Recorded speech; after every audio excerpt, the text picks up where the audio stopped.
Hi, my name is Leah Day, and welcome to this video for the Building Blocks Quilt Along. Today we're stitching straight lines into one of our Sawtooth Star blocks.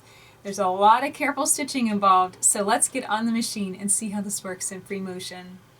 Right now I haven't stitched in the ditch through these two triangle shapes, simply because I wanted to talk to you about the challenges that might happen as you're stitching this in the ditch.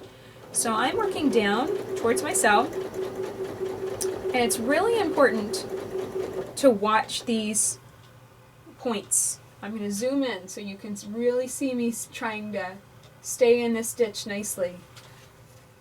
So I'm kind of tugging down ever so slightly with my thumbs. That's gripping, putting a little tension and grip on the block.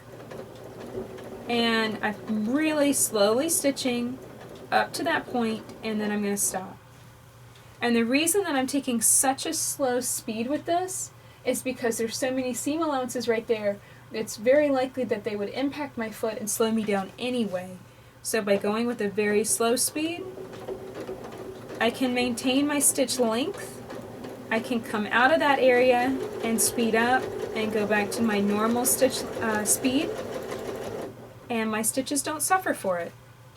So that's really what you want to watch out for with these triangles. If I come in here super fast and I don't slow down, I'm going to find when I get to that tip, it's really easy to make big stitches. And I actually did this over here. You see that big giant stitch? You can probably see it easier from the back.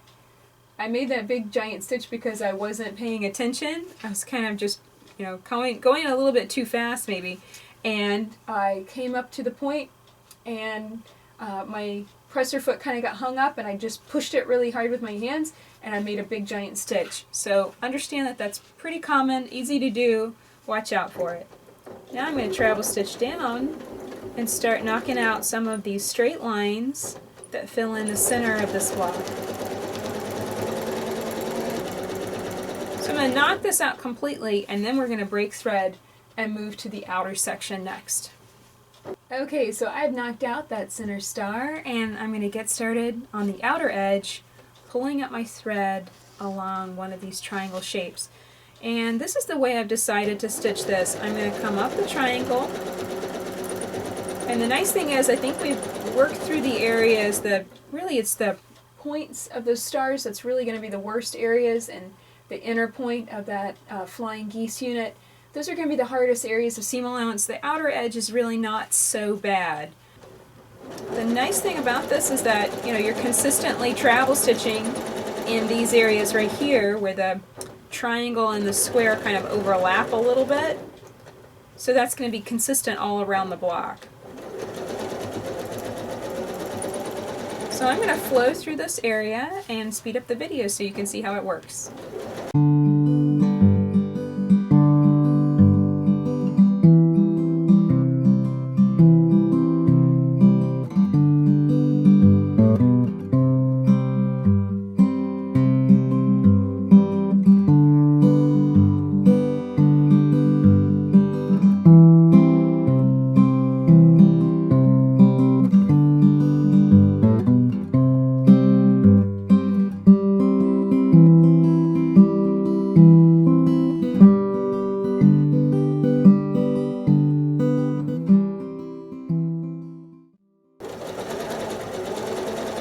If you don't like how close together these lines are, if they seem a little dense to you, you can always just stitch every other one. So in that situation you would stitch this line, and then it would be a half of an inch over, then this line, and then one more line. You'd only stitch 3 lines in that triangle, and it would save you a lot of time too. So that's always an option that's open to you. So that's it for stitching straight lines into one of our Sawtooth Star blocks.